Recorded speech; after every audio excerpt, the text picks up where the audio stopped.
Thanks for having me. I'm happy to be here. I kind of combined a couple of presentations, so you have to have a little sense of humor on this.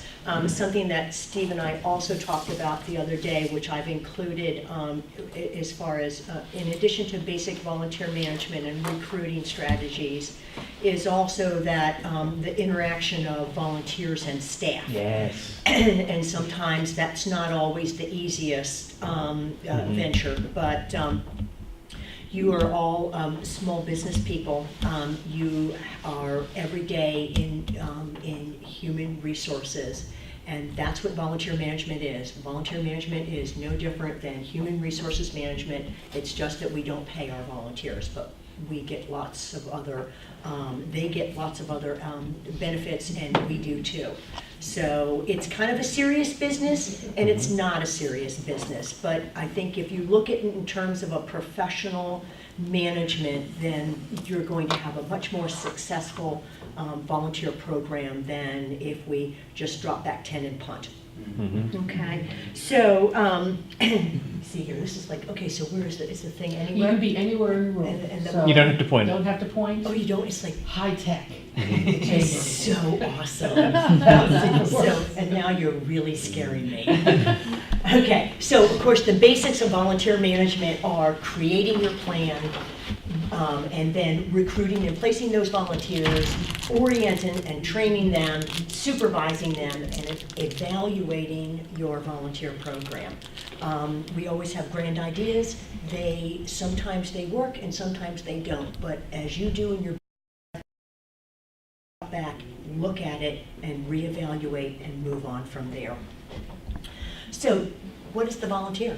The volunteer comes to us because they have that attitude of social responsibility. They want to do something for the good of the community. And of course, asking them is the critical point. That's the first thing you need to do. The other thing, though, that I think you need to be very cognizant of is understanding their social motivations. Mm-hmm. And there's basically three categories for social motivation. It is those motivators that want to achieve, those that want to influence, and those that just want to affiliate. So if we look at the need for achievement, that is, all of these volunteers are all super volunteers, and they all give you the most that you would want for your agency. But they approach things differently. And so they're goal-oriented. They want to accomplish something. They want to advance. They need lots of feedback. And if you think of your businesses and your agencies, it's not just, the achievers are not just the upper echelon by any means. They actually could be the ones that are going to beautify a garden. They're the ones that want to get their hands dirty. They could be anywhere in your organization. The next category is the need for influence. And they, again, want to make impact, but they want to lead, and they have like this personal status, this prestige. It's not just about the board of directors by any means. It is the one, in fact, they're the ones that you want to say, oh, I volunteer at Axe. You need to come and volunteer with me. I'm a Meals on Wheels driver. Would you like to drive? Listen, there's an opening on Wednesday. They need a fill-in driver on Wednesdays. What you do at the House of Mercy is like all kinds of stuff. So there's lots of opportunity. They aren't just the big dogs, and they aren't just the people that want their name on the sidebar of your letterhead. And then the last group is the need for affiliation. You know, they're the fun bunch. They're the fun bunch that talk, and we want them because they're talking and sharing, and they're the team player. They just want to help your agency.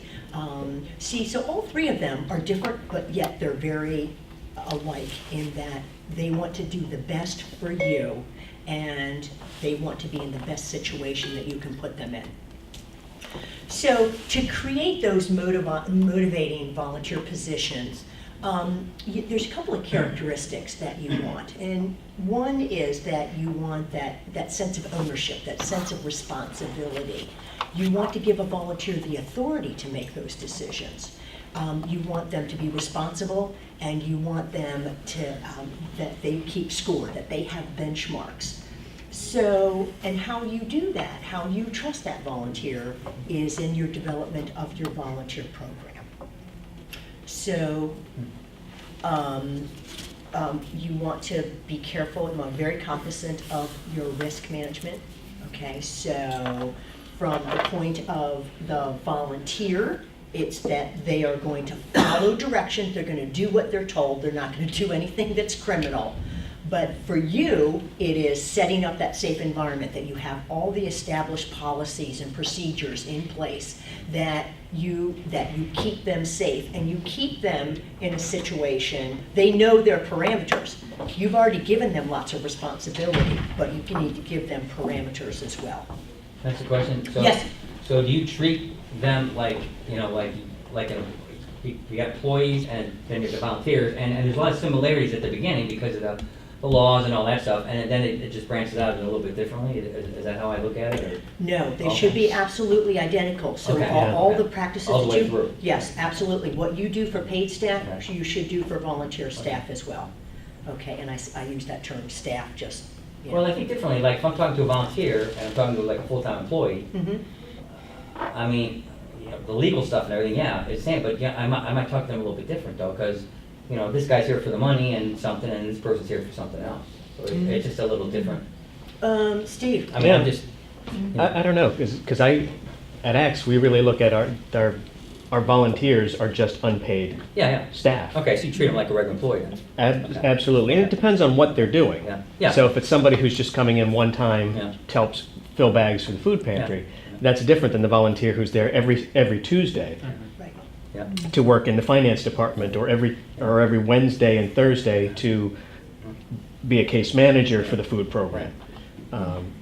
If they're in any position of authority, they follow all of the same guidelines, everything else as an employee. Okay. And when we look at, how much staffing we have, last year we had 18 FTEs worth of volunteers, and that goes into looking at how many people work for Axe. Yeah. We've got 50 full-time, 25 part-time, and 18 full-time equivalents of volunteers, and they're critical.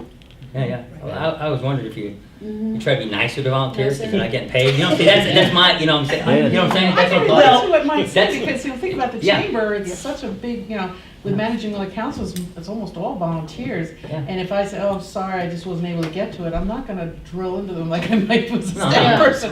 But, because it is volunteering their Yeah, time, and I yeah. feel that business always has to come first. But I hear what you're saying too, sometimes you have to set the tone probably, this is a Yeah. little bit of an aha moment for me. Set the tone to say, this is really my expectations, this is really what I need from you. But I always felt I'm always kind of a little bit. Well, it's almost Easier. like sometimes we feel like they're doing us a favor That's- by being yeah. present, right? Yeah, And yeah. our staff isn't. I mean, Yeah. they are, but they're getting paid for it. If I So say it's something hard. wrong or I hear you, yeah. like they're an employee, then Right. they might leave. That's the thing that always kind of got me nervous. But Yeah. you said the wrong thing to your employee, and they might leave too. They might leave too. Right. Yeah. That's true. Right. Less likely. Yeah. They're sue us too. Yeah. Yeah, it's They have a little Yeah, more skin in the right. game. Yeah.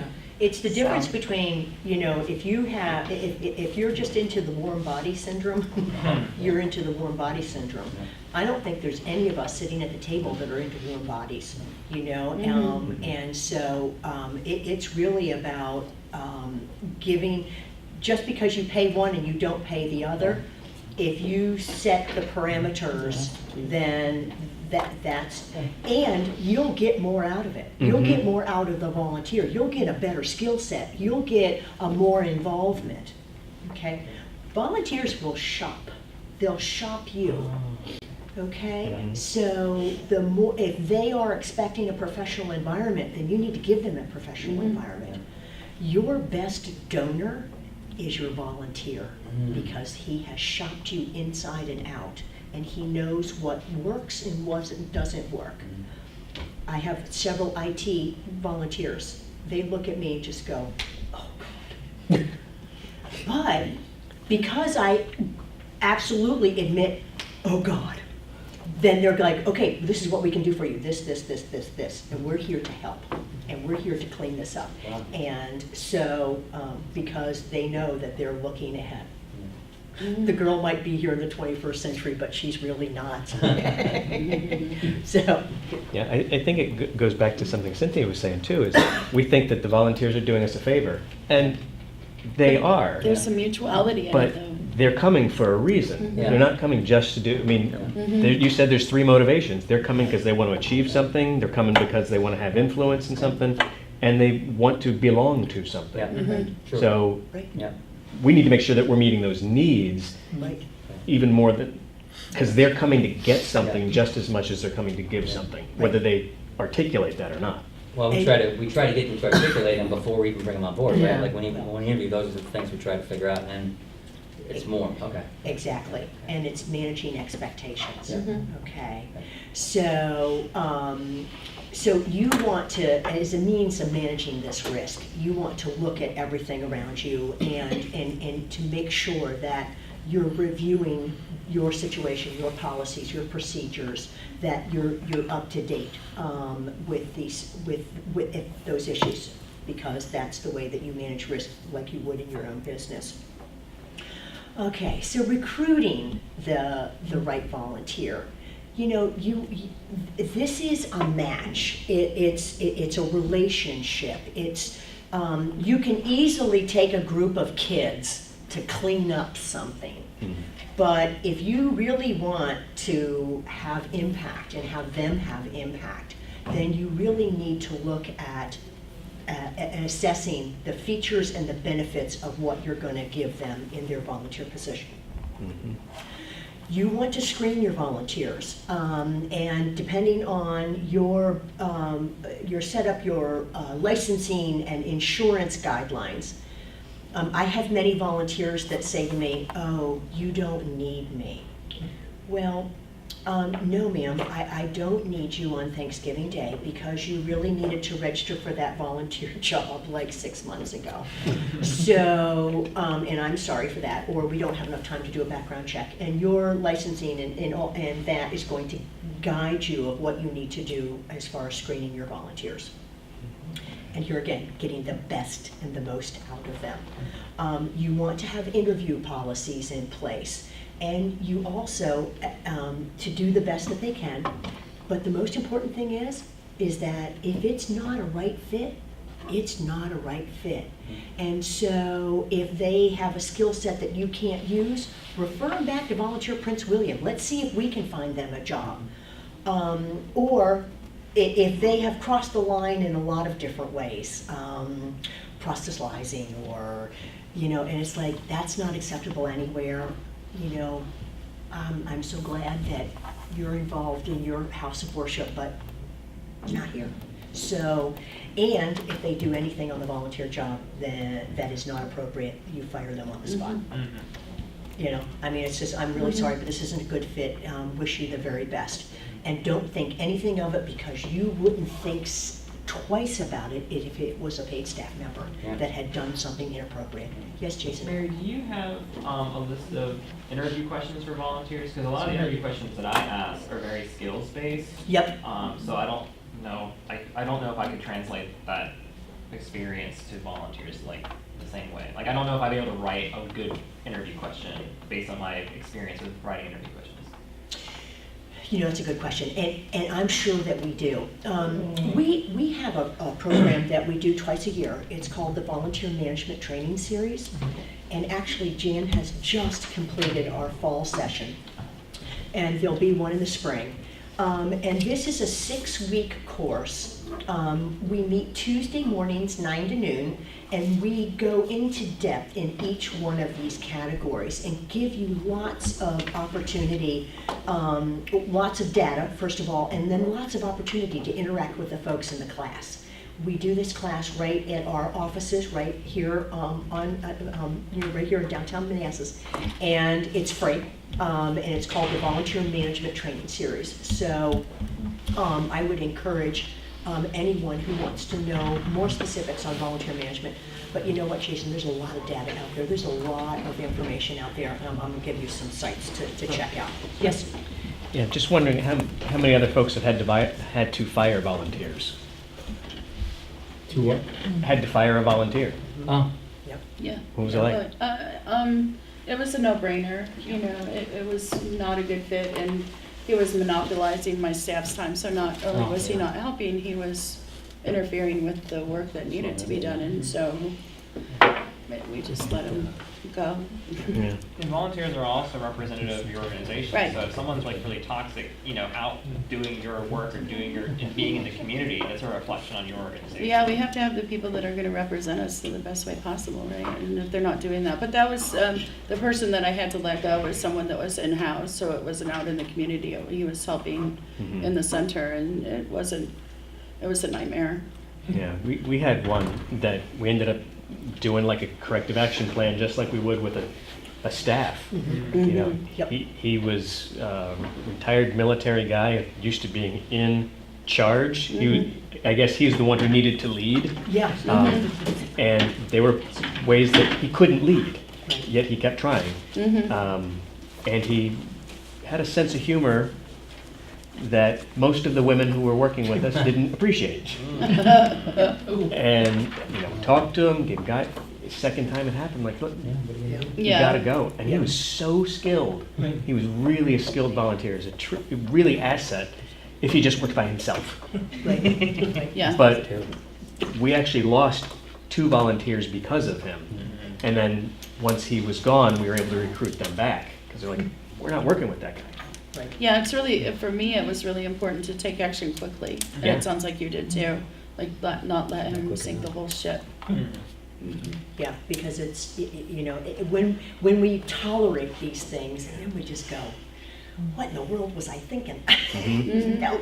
So here again, because like in my situation, I would be groveling for that skill set, you know. If it's an IT person, I'm like, and I'm like, no.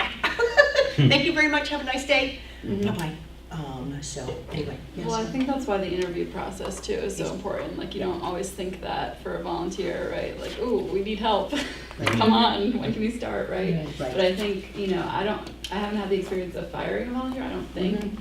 But I've weeded out a lot of people in the interview process. Volunteer interviews? Yes. In the volunteer interview? Yeah, right, yeah. So I think that's, you know, where I could foresee problems happening in different capacities, Yeah. so. You need to trust your hunch. There's just something that's just not quite right Yeah. about this situation. Now, there could be another position, but Yeah. for this particular one, the interview process is a very important one. Yeah, it was also important for me to not get tripped up into gratitude. Oh, someone wants to help, you know, because there's always a lot to do, and you really have to temper that with, you know, what are your needs and what can they offer. Right, exactly. It also sets the tone for your organization. If there's Yes.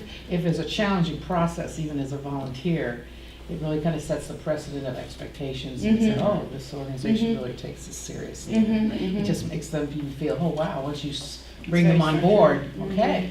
Rather than, and I know you have questions. Yeah, I was gonna say, for a new nonprofit in the startup phase with a massive amount of work, and you don't have the budget for paid staff, we rely heavily on volunteers.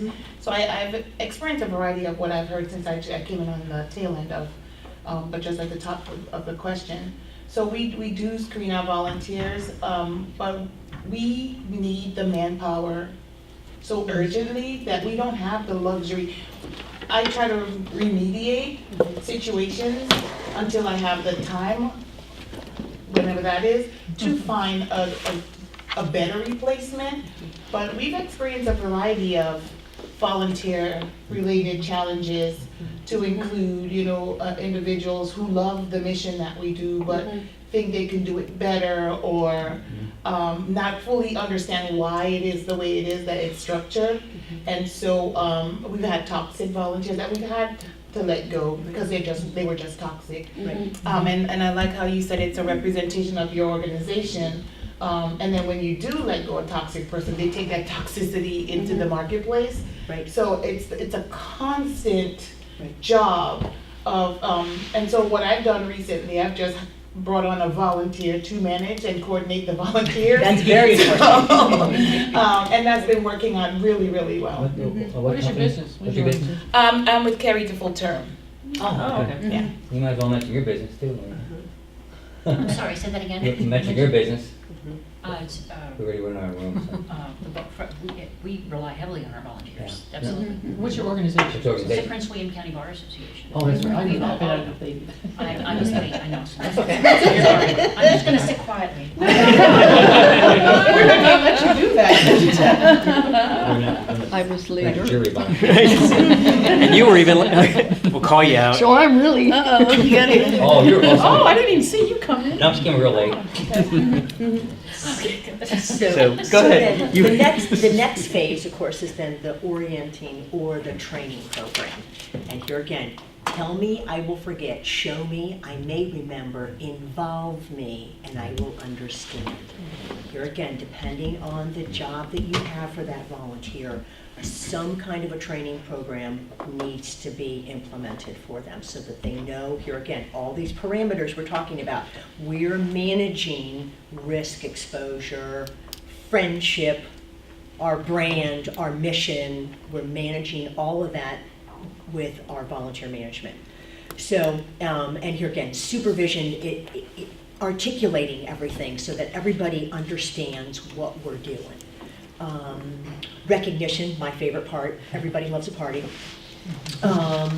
But, you know, your recognition program is as simple as, you know, thank you, thank you, thank you, or the volunteer of the month, or, of course, like maybe at your annual meeting you do something. It doesn't have to cost money. It really is about finding a way to thank the volunteer the way that they want to be thanked. Mm-hmm. Now, I have volunteers that they want to be they would be underneath this desk. They would not even show their head because they want no recognition whatsoever. And that's where that little handwritten note or whatever. We at Volunteer Prince William, we do a community volunteer recognition event every May. And it's more the merrier. And it's just about recognizing volunteers. My board loves to cook hot dogs and hamburgers. There's no beer, although we wish there was. But it's a picnic. We do it at the Ben Lomond House. All are invited. It's just about recognizing volunteers and saying thank you. We normally have upwards of 400 people attend, and it's just calling the names from each agency. So we can bring our volunteers to your party? Absolutely. That's what it's and for. free of charge. Free of charge. In fact, I have a sponsor for next year's already. But the nice thing about this is that first of all, it's a way of thanking volunteers by just calling out their name, and we give them a little pin. We have a picnic. We invite their families are invited. We have fortunately gotten over the rainy season. Steve, the first time that your first year, that was the most horrible day, and there were still like 300 people there in the pouring rain under tents to go to a volunteer recognition event. Or not under tents, because there weren't enough tents, there were so many people. It was just crazy. Some were just wet. It was just crazy, but this year it was like a fabulous day. But the nice thing about this event is that folks see all of the other volunteer movement in the community. So they have an affinity to you, and you're not going to lose them. Someone else is not going to steal them that day. But what they see is what an incredible community that we live in, and that all the variety of volunteer jobs, and so it's just about a picnic. So, but anyway, keep that in mind. It'll be that Sunday between Mother's Day and Memorial Day. It's Memorial Day. That's the right holiday. Okay. Yeah. So, evaluation is a very important component of your volunteer program. Here again, it is being honest with yourself about your strengths and your weaknesses. The most important thing is that when you're writing grants, and you want to value in a monetary sense the value of that volunteer, here in the Commonwealth of Virginia, the value of volunteerism is the average non-farm income in the Commonwealth. That value is right now at $26.75 an hour.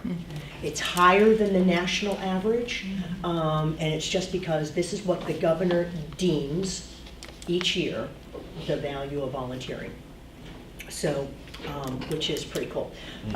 Today I sent Suzanne a newsletter that I get from the Virginia Volunteer Office. And she's going to send it out to all of you. And this is a great newsletter. There's all kinds of really cool stuff in there. And these are good people to know. As just a kind of a local statewide resource. They are internal to the Department of Social Services for the Commonwealth of Virginia. And I plan to send it out to the entire not-for-profit council. Awesome. If you're not on the not-for-profit council, please let me know or give me your business card. If you want to be added, it's easy. It takes us a few seconds to take you on, put you on, okay? The PowerPoint, the PowerPoint that does, too. or is, you No. guys are gonna have it on your thing, right? No, what So- she's referring to, what Mary. No, I understand about something different, but this PowerPoint, Yeah. do we I have? can do that as well. I can do it, You sure. can send it to me. I haven't got a Absolutely. copy. It'll be Yeah, on What's I can do What's it. Up I can Prince include William too, I think. Right, They usually broadcast that too, Yeah, so cool. let everybody know. Yeah. So you can let everybody know that wasn't here, that they should watch it, be there next time. Cool. Yep. Yeah, thank you. Okay, so Steve wanted me to touch a little bit on volunteer and staff relations, and you're going to hear exactly the same thing all over again. It's really about involving people, right? It's about making people comfortable and understanding, and the more that they know, the more that they understand, the better that they'll interact with you. And it's important in larger organizations. Actually, it's important in all organizations, because sometimes in smaller organizations, it's actually even harder than it is in larger organizations. Here again, the reasons are usually just out of fear. Well, I don't know, I don't understand, what's going to happen. Am I going to lose my job? No, you're not going to lose your job, because none of us are going to jail. Okay, so because we cannot replace your paid position with a volunteer. Okay. Say that again. Okay, in other words, we support, we cannot supplant. It is a violation of the labor laws to supplant a paid employee with a volunteer. Now, if depending on how your organization has flowed and what's happened and that type of thing, that's one thing. But people say, I'm going to lose my job. No, you're not going to lose your job. We hope that we are going to help your job, make you more productive, and give you the support for the kinds of things that you. Here again, these IT ladies that come into my office, they're just, and my ladies are, we're a whole female staff. We did have one token male, but he retired. And so we're back to all girls again. So my ladies go, oh my gosh, she's here, the savior, because we're all in the same boat. God help us in IT. What's wrong with the token man? So he retired, So, but anyway, so here again, some of the answers of why of people's fears of the bringing in volunteers. And it's that crazy stuff. And let's face it, the water coolers still exist, even though we don't have water coolers anymore. But it's that verbiage, and what you want to do is temper it and make sure that everybody understands truthfully the situation of bringing volunteers in to help. Has anybody experienced that? The tension sometimes between a staff member and a volunteer? I don't want to monopolize, but I had a really awful situation happen recently where I had a paid staff person and a volunteer person go out into the community to an event. And the event was triggering for the staff person. It got his ego in an uproar, and he felt like the volunteer was stealing his thunder, right? And I was shocked. Right. I was shocked because I thought they would work well together. Right. But it turned into a nightmare for us. It's difficult to manage the ego part of, I'm the paid staff and I'm the person that's supposed to do all the talking, and here's a volunteer that's talking to, and oh my God, shut up, I mean, in some of our community events where there are just so many people, I know. I mean, it's And kind you of need like, someone. why wouldn't you want help so that you could stop talking for a couple of minutes and have someone else talk? You take this one, I'll take this one. You take this one, I'll take that one. Whatever. Yeah. Right. Yeah. No, I'm sorry. Right. Manage Let's get everybody expectations. let's get everybody to talk about it, Yeah. And it was terrifying. I mean, it was terrible. Yeah. Yeah. No, and that's unfortunate. Yeah. And the problem is with your staff person. Tell me. Just in case you were wondering. That is like already. smack upside the head. No, I'm only kidding. If I could, I So would. do you think we should train our staff persons to, handle well volunteers? Absolutely, absolutely. That's the most important thing, is that everybody is working together for the same mission, for the same purpose, for the same event, and learning how to, because let's face it, some of our staff do not have the skill set to manage people. And so, and this is managing people, managing volunteers, managing people, and so yes, absolutely. You need to give them the skill set, the comfortableness of being and managing a volunteer. So how do you suggest we do that? Should we talk to them, or should we, put something in place where we can, where they approach a volunteer and they know how to do it? I would put together a training program for them. And depending on how big you are and how formal it needs to be. But absolutely, I mean, I think that your staff, the same way that they have a job description that describes the basics of their job, they need to have a job description for the basics of managing volunteers, if you are asking them to manage volunteers. Because remember now, the volunteer and the manager and the staff person and whomever, everybody should be on the right page, the same page, that they know exactly what their parameters are, what their responsibilities are, and this is all for the benefit of our organizations. Yeah. Yes, I mean, don't have somebody managing a group of volunteers that you wouldn't want managing a staff person. Correct. Yeah, because if you don't have that skill set, you don't have that skill set. And you can build up it's a skill set, so It's a good let's place to train up. It's a great Yeah. place to train up, yeah. Uh-huh, I think- absolutely. I think apart from isolated incidents, the surprises that come with working with people, right?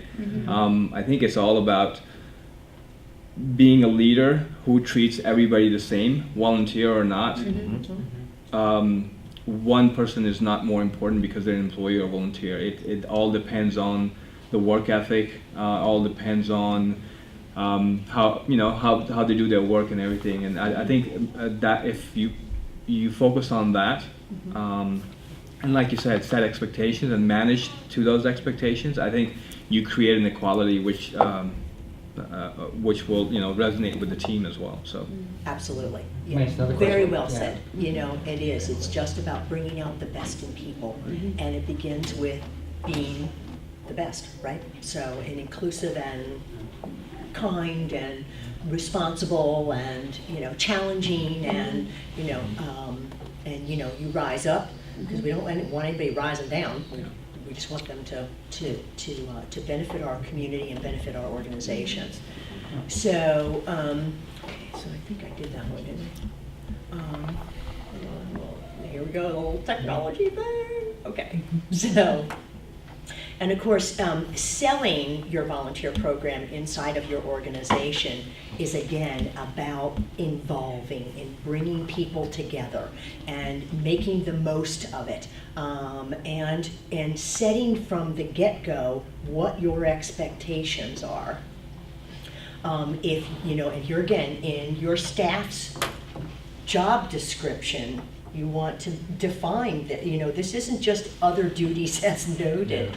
You want them to have the buy-in, and so sometimes when positions are evolving, then you need to sit down and work it out together. That this is not just the other duties as noted, this is one of your responsibilities. So, in the event of a disaster, my staff know that you will be called up if we are called up by Prince William County Department of Emergency Management. And so, as soon as it is safe for you to travel, then you must travel. The Department of Social Services, every single one of those social workers in Prince William County, Manassas, and Manassas Park, because it is a state mandate, every single one of them, they know that if they're on shelter duty, they will be called up. If we're 2 feet of snow, well then, the Humvee may come get you, but if a shelter is open, you need to man it. That's from the get-go. So, the essential personnel versus non-essential personnel. So, and then here's some more thoughts about selling your program and recognizing that staff that might be, that you're still trying to build up to work with volunteers and to manage volunteers. And the most important thing is that besides just the involvement from the get-go is acknowledge the success, one step at a time. And that, I get these calls all the time. We have a group of volunteers and we want to help. Next Tuesday between 3 and 5. And there's just, there'll be either 150 or 160 of us. Yeah. So let's try a little smaller and Good let's take your intentions. 150 or 160 and let's break them into work teams around the community. So because no one has the capacity, unless you're doing a park, to do that kind of thing. And that then just reaffirms to us the value and the power of volunteering and team building from lots of different perspectives. However, it's hard because we as nonprofits do not, or government entities utilizing volunteers don't necessarily, on most of the point, have the ability to house that. We don't have that kind of expertise, and we don't have that space. So here again, managing expectations. I know Steve gets those calls all the time, because I get them all the time. Oh, Thanksgiving week's coming up, I can't wait for those calls. What do you mean you don't want my help? I want your turkey. I'm sure there's some family who'd like a turkey or a ham. So we're a little full right now. So, of course, the strategies for working with your staff, is that cross-agency team, needs survey, and instead of saying, oh, I've got that volunteer for you and he's going to be at the desk next to you next Tuesday, how about starting with a request for volunteers up front and then take it from there, so you're coming from the bottom up instead of the top down. So, and of course, you need to create diversity. You want to make it fun for everybody. Yeah, I think there's a good piece of training that can be done with staff to help them know how to take advantage of volunteers. Right. Because there's been times where we've had very skilled volunteers and we haven't thought it through, and we put it in with a staff member, and the staff person looks and says, it's just so much easier if I do it myself. Right. This time, yes. Right. But if you help train this person, then that person can do it for you. But it's getting people to spend that time with a volunteer to help bring out the value. Exactly. Exactly. It's kind of like taking your toddler grocery shopping. I was in the grocery store last weekend, and they have those teeny weeny little baskets for the little people. Yep. So we have mom and we have twin boys with their mini things. Oh dear. And they have one roll of, a thing of toilet paper in his, and the other little boy had a thing of paper towels in his. Okay, so mom has a lot of trust there for this is the capacity of this toddler, nothing is breakable. But it's kind of like, one's here, one's there, and I'm like, okay, so how do I pass this family nicely, but get out of my way. I don't want to spend all day here. Anyway, but it was kind of funny. But here again, this is what parents do every single day, right? We educate, we train, and we help and we empower our children to be better citizens. Anyway, I don't know who came up with those mini things, but it was, they're really cute, but it's kind of like, oh my God. Okay, so now the next lesson is we need to be in a line, ducks, follow mama, ducks, so that I can then pass. Well, I just was gonna say, not only understanding like the skills for the needed task of a volunteer, but like understanding their skills and background and experience, because unless you ask them, I mean, I had the experience a couple weeks ago. I was just like chatting with one of our volunteers and like, oh, like what did you do before you retired, whatever. And like here he is, like this sales and marketing guy, and I'm like, oh, well, like we need banners and signs, like like give me some suggestions here, like. And he was like, nobody's ever asked me, and he's been working with the organization for probably 5 to 10 years. Oh my God. And so it's like, Hello. especially our organization, we have a lot of retired folks, so like they have a whole skill set from whatever they were doing professionally. And like, sure, they can sort clothes like the best of them, but like, unless you ask them, like, they can probably contribute more to your organization, even in a small little, like, in advice or in a consultant capacity. Yes. And like, they want to do that, like, that's their expertise. So unless you talk to them and ask them, like, I was like, I was in shock that he said nobody's ever asked him that before. Like, what? Like, no, like, get into my office, like, forget the clothes. What are we doing? Well, exactly, and see, and then that's all part of your volunteer application form. Right. And the interview process, and for years we tutored kids in grades K through 3. Our senior volunteers did this America's Reads program.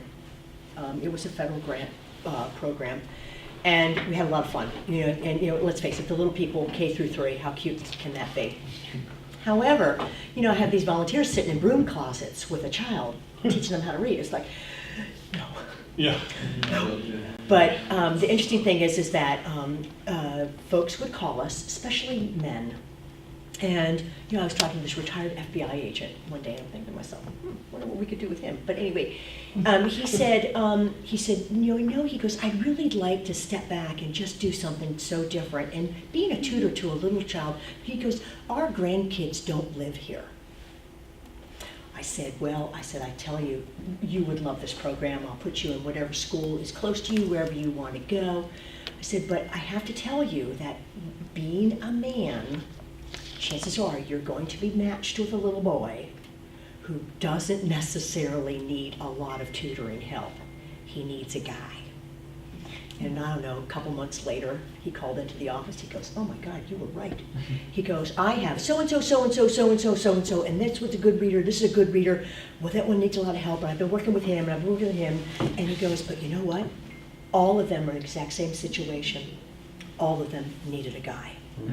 So, and I said, well, thanks for the open-mindedness of this, because, I wanted you to do this. I sold this job to you, but thanks for buying into the rest of it, because it really is about the whole society, the whole kid, right? And so, that was a lot of fun, and especially, I have to tell you that the gentlemen in the room, you're needed in a lot of places. So, but anyway, here's some of the just things that the secrets of just, working with people, listening to them, letting them do some things, and making it fun, being enthusiastic, and here again, there's then that no word again.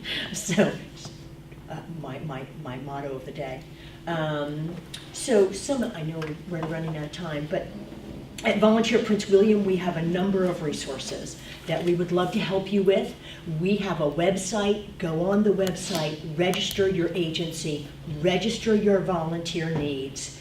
What happens is that when you register new volunteer jobs, it automatically pumps up to the front of my page. This is the new activity. This is the new need. This is the new fun event. Every Friday, I write a column in the newspaper. Well, we only have one print left, but all the online folks, but all the online folks pick it up, and it's called the Call to Action Volunteer Column. I've been doing it for years, and it is it's just another vehicle to tell your story, to tell your need. And I want fresh new stuff. I know that you have ongoing needs, and I want to talk about those, but then the new fresh stuff always goes to the top of the page, but the other stuff still goes down. Can't make it too long because they'll cut me off. But that is a vehicle for you. Social media. Everybody's on social media. Everybody needs to be liking everybody. Everybody needs to be tying all back. And then, because the more we do interactive, I'm not really quite sure how that all works. I think, it's kind of a little bit of Big Brother, and I'm not really quite sure. And it always scares me that someone said, "Oh, I saw your post."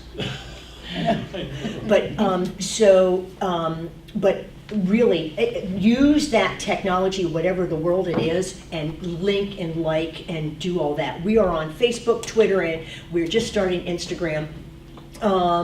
And then virginiaserve.virginia.gov is that website. I am what's called a volunteer center, a volunteer connector organization. My national organization is the Points of Light Foundation. So POF, I guess it is pointsoflight.org, has lots of information on it. There's a lot of stuff on the web to help you. And we also have a library of books that we are very happy to loan you. And maybe Jason, some of that interview stuff from all the real pros in volunteer management. And so we're here to help you do your job. And thanks for having me. And I'm open to any questions or anything else that you can see. I kind of went a little fast, but I know you're. So. I got a question. Do you evaluate volunteers like you do employees?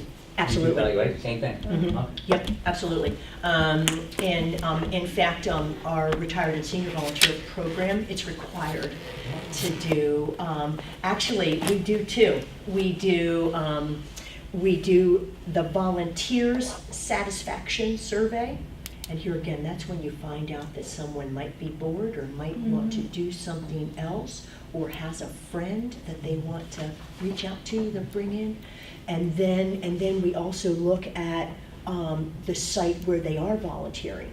Because remember now, being the volunteer connector, I have volunteers in my office, but it's a small number. I'm taking those volunteers and placing them out in the community. They're out there doing your mission, serving your needs. And so then we look at our partners where these volunteers are, and just to make sure that things are going well. And because here again, this isn't about a warm body.